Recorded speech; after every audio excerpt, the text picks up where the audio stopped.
and using all that wisdom to buy out your own time, Dormammu, I've come to bargain. ultimately reaching the understanding for meaninglessness.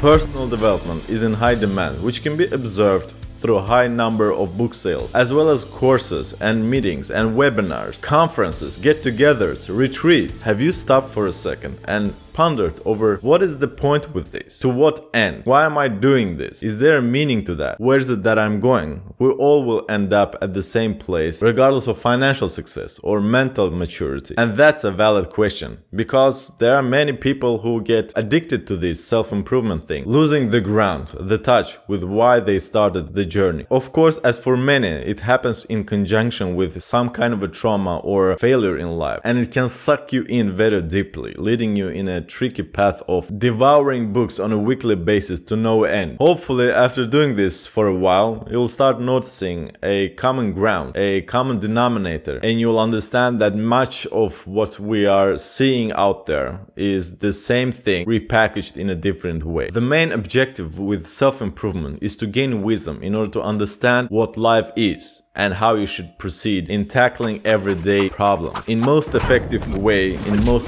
peaceful way, so that you can alleviate any future emotional agony. Wisdom is observation at peace, being truthful with yourself and your own agendas, maximizing your life experience without hurting anyone else. And when I say hurting, I don't mean physically. It's about understanding that people come from different places, different backgrounds, treat information that they receive in different manners, understanding their perspectives and their capabilities.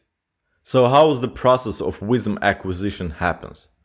Simple. We people are very curious creatures, and our curiosity leads us to explore, trying to understand everything that surrounds us. And in the process, we might fail from time to time, get a couple of bruises, and draw conclusions from those experiences. Our curiosity is insatiable. It doesn't become much easier now that our choices have become abundant. There's so much more things to do, to explore, to find, to try out, to master. We become overwhelmed. We become confused. On one hand, we have this urge for different things that our cultures provide for us. On the other hand, nothing that we gain in life seems to be enough. We create these purposes and try to follow them blindly, without ever questioning, because we have to. Otherwise, we will feel depressed, devastated, and it would threaten the survival of the ego. Imagine telling some 50-year-old guy that you have lived your life totally wrong. What would the reaction of such guy would be? Exactly. But at the same time, we need meaning in order to understand meaninglessness. Let me present some clarification here. Don't make the mistake by putting a negative connotation to the word meaninglessness. When you truly grasp what meaninglessness is about, you become like a kid in a sandbox without any limitation, and it's up to you to create your own world with no inhibitors or barriers standing in your way. One of the biggest ones being fear. Because nothing matters, a genuine creative energy flows through you and everything becomes an exciting game for you.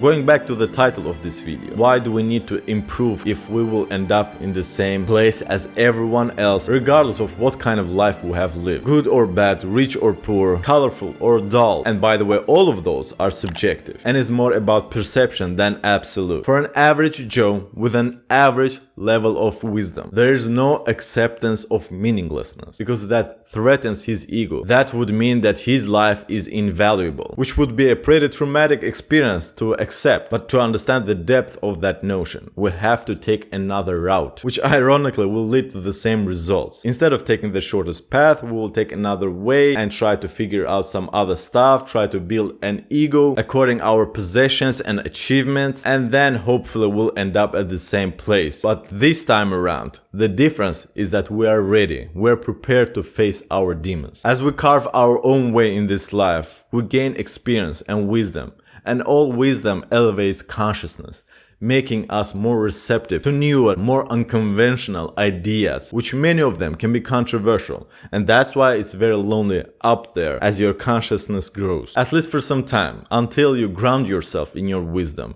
and understand that we are all made from the same cloth. So that route is necessary for us to understand the depth. To understand the depth, we need to dive deep. If we can draw parallels to our ancestors, we can think of cavemen being very busy with satisfying their physiological needs. But if you think about us, modern human beings, we're always busy with abstract things. If our ancestors were busy with food and find place to rest, we are busy with fighting our thoughts because we have evolved so much. We became more sophisticated, which per se leads us to fall into an addiction of mind. And it's a tricky thing. If before we were busy with survival of this physical body, today we're busy with survival of this mental picture of who we are. You see, both are extremes at different ends of the spectrum, and of course the balance is found in between them. We have to learn to adapt to live in the present moment, combining the body with the mind. And to do that, we have to elevate our consciousness beyond emotions, beyond thoughts, merging them together to fully grasp the reality in front of us, consequently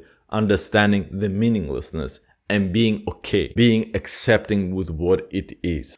At the end of the day, you can choose to not pursue this. The curiosity will always be there. We are formed and molded by our culture, which constantly bombards us with different kinds of information. But if you can shut that off, kudos for you. Nevertheless, you will be working for someone all your life and running different scenarios in your head, in your mind, with this classical question: what if? Or you can choose to pursue self-improvement, making yourself more wise and adept, more understanding, tolerant, and using all that wisdom to buy out your own time. Dormammu, I've come to bargain. Ultimately reaching the understanding for meaninglessness in peace and quiet. When I say meaninglessness, it's very hard to fathom what that really means. Because as you shut down this video and go on about your life, you brush it off automatically, not having any negative feelings towards it, rather not registering what that really implies. You'll still have your goals, you'll still have your ambitions, which is good and you should. But in order to understand that there's no real point,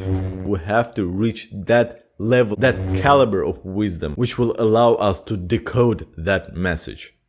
I came to think about Jim Carrey and his line about wishing that every person could become rich so that they could understand that that's not the answer. Or it's like being triggered that people in different countries are not having democracies or equal rights, without understanding that people are different, countries are different, cultures are different, and evolution of consciousness happens in different paces. First, you are dumb arrogant. Second, you're smart arrogant.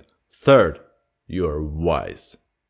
The only real thing for you, everyone watching this, is the experiences that you had in life. No stories of others, no ambitions of others, no experiences of others. Only what you have felt in your periphery. That's why sex, money, entertainment all have to be experienced in order to understand why they are not the whole picture of this human experience. Putting restrictions on yourself bodes for catastrophe. Make choices from a place of love, not fear. Also, one of the biggest reasons to why you should pursue self-improvement, elevating your consciousness, becoming wiser, is because we have abundance of time. They say that life is short, but I don't think so. There's plenty of time for us to do something. And what is the better thing to do than to explore what life is all about? And to understand that, we have to upgrade the filter. All life is perception. Ultimately, curiosity will decide where you will end up. And the saying, get busy living or get busy dying, is two sides of the same coin. Many people misunderstand Jim Carrey and what he was about a couple of years ago. There's a lot of wisdom he shares with us, and you should check out this video to see some of my analysis about the situation that he was going through. That's all from me. Hossein, out!